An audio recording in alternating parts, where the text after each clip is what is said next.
Hey guys, welcome back to another episode of Popcorn Paparazzi.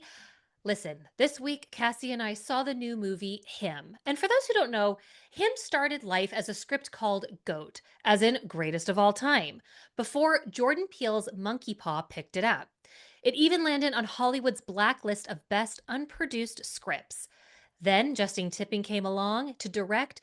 Marlon Wayans, Tyriq Withers, Julia Fox joined the cast, and it was shot in Albuquerque, New Mexico, even at Spaceport America. $27 million later, we've got him hitting theaters. But is it the creepiest goat story ever told? Honestly, I wasn't even sure what this movie was going to be about. At first, I honestly thought it was going to be about CTE, which is chronic traumatic encephalopathy, and that's linked to head trauma. And while that does play into the story, there is so many layers to this movie. I like how you just dropped CTE, like you talk about that every day. You like how I I knew exactly what it stood for too? Wow. CTE. You are so much smarter than I even realize sometimes. Most Okay, smartest. Cassie. Everyone wants to know, what Yes. are you saying? This is our burning question. This is what we answer. And don't forget, guys, we have a podcast. So wherever you get your podcast, check us out if you want more information. But our burning question is him worth a trip to the theater for, or skip it and stay home? I honestly was on the fence with this one. I think that it's a really good movie, but I don't think it's necessary for you to watch in the theater to get the full effect. What about you? So we are going to be disagreeing today, and Oh, that hurts because I hate it when we disagree, but also maybe this will make it fun for everybody. yes. I think it is worth a trip to the theater for. If someone was like, hey, I'm going to go to the movies this weekend, what should I see? I would absolutely say, go see him. It was great. You don't have to be a fan of football in order to enjoy this horror film. It's engaging, it's creative, it's chilling. And I loved how it turned the sport into a cult where athletes are sacrificed for entertainment. I mean, it's kind of what football is, right? Yep. Add in those blood ritual twists that we have, and the horror film is smart and unsettling. Now let's talk cast. Marlon Wayans as Isaiah White. I didn't think I could take him seriously in this movie. I didn't see any of his other past serious roles. And I'm picturing him from White Chicks, Scary Movie, A Haunted House. But honestly, he surprised me. He was so good as this intense, unhinged character. And I never quite knew what his motives were, which made him like extra kind of like creepy too. I actually thought that the casting totally worked. I thought Marlon nailed it. That kind of charming turn nightmare mentor vibe. Julia Fox as Elsie, I could have done without her, honestly. She didn't really add anything to the story, and she could have been traded for any actress, and I would say the same. Yeah, I would agree with you. I mean, she was fine, but she didn't have much screen time anyway. The standout, you guys, I think we can all agree, was Tyreek Withers. Woo! Hottie Mick Hutterson. Yes. Normally, I would totally put Jake in the starring role of any movie that I'm seeing, or Henry Cavill, but Oh, he we're did adding great. someone new now. Henry I'm going to add Cavill. Henry in because I've been thinking about him a lot lately. I'm reading a lot of romantasy right now, and like he is kind of who I picture. Tyreek. I thought he not only obviously was easy on the eyes, but he Yes. carried the role with a lot of energy. He was believable, he was engaging, he held every scene. Honestly, leading man charm for sure. Visually, I loved this movie. The desert backdrop, the over the top house, questionable decor, yes, but uh, when you have money, it is what it is, right? And those x ray scenes, I really loved that. I loved that effect, especially during those head to head hits. It really, I think, made a difference. Same. First of all, you're right about the money. Why do like rich people always have weird stuff? It's like they don't know how to appreciate art, so they just buy like the most wacky random stuff. Yeah, Nicolas And Cage is the best example. what does he have? He bought he made a pyramid for his like crypt for when he's gone.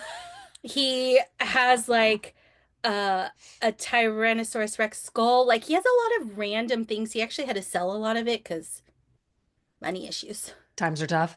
Times are Um, tough. Ooh, a T-Rex skull. Okay, that's actually cool. I kind of I would know. would want that. I would take that.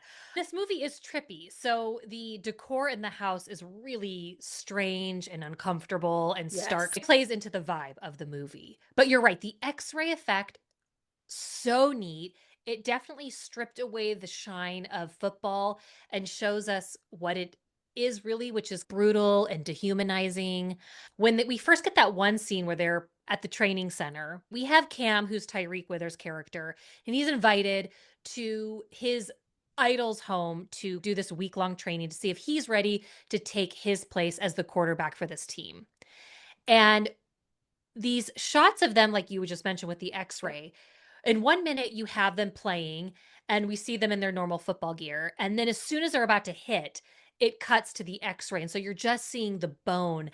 And when you hear and see the cracking of the bones, Yes. it's definitely horrifying to Yep. see, really. And what they're trying to, I think, show us is how and what the effect of football is on these guys' bodies. On the other hand, it's also like a mental and moral decay for Cam because his body and his soul is basically being eaten alive as he's trying to chase this greatness that he really wants so badly. And it's pretty much football as horror. It's exposing the physical and the psychological toll. Yeah. And let's not forget the soundtrack. I absolutely loved the soundtrack. Oh my God. Hands down, love the soundtrack. It was perfectly done. Yep. Bobby Krillick did a great job with that haunting kind of hip hop vibe. I've actually even gone back and listened to a couple of the songs since. Yep. So I love a good soundtrack that definitely makes the movie. And if you're wondering, yes, there is a lot of gore in this one. So be prepared for that. And when I'm reviewing a movie, I love when things tie up nicely. I get a good ending, and this did not disappoint. The conclusion definitely worked for me. It's revenge driven, it's fitting, and it's cathartic. You will definitely leave the theater being like, okay, that was a satisfying, good end. Yeah. I will say at times it was hard to know what was real and what was in Cam's head. Blood infusions, hallucinations, desert isolation. Maybe it was all in his head. Football as a cult, toxic masculinity. It felt symbolic, but not always explained. Yeah. So now we've come down to our final verdict. Cassie, how many buckets of popcorn are you giving? I'm giving him 4 buckets of popcorn. It's brutal, visceral, and surreal. The acting between Marlon and Tyriq was fantastic. Marlon really showed range.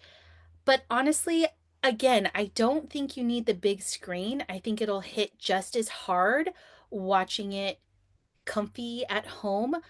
And bonus, ladies and gentlemen, you can pause every time Tyreek is shirtless and, do with that what you will. And what was your popcorn pairing? Tried and true favorite, Cowtails. Sounds delicious. Yes. What about you? What are you giving this film? As you guys know, I am disagreeing with Cassie. I think him definitely deserves big screen time for you. I think the atmosphere, like I said, the bone crunching visuals, it all hits harder in the theater. And yeah, sure, you can watch it at home. And I would say you'll watch it in the theater and then watch it again at home, pausing it on Hottie Tyreek. But for me, I am giving it same as you, which is interesting, 4 buckets of popcorn. So we agree that it's a good film. Yes. Just I'm saying if you want to go to the movies this weekend, go see it. You're saying don't. I'm saying just wait until it comes out. I think it's smart. I think it's dark and it's memorable. You're going to be thinking about this one after you leave the theater. You're going to be thinking about it on Sunday when you're watching football or Monday Night Football or Thursday Night Football or Saturday College Football. You're going to think about this movie when you're watching or when people are talking about it. You're going to bring this movie up. So if you want to be part of the conversation, go and see this movie. I think it works as both a horror ride and a critique of what we glorify in sports. And what was your popcorn pairing?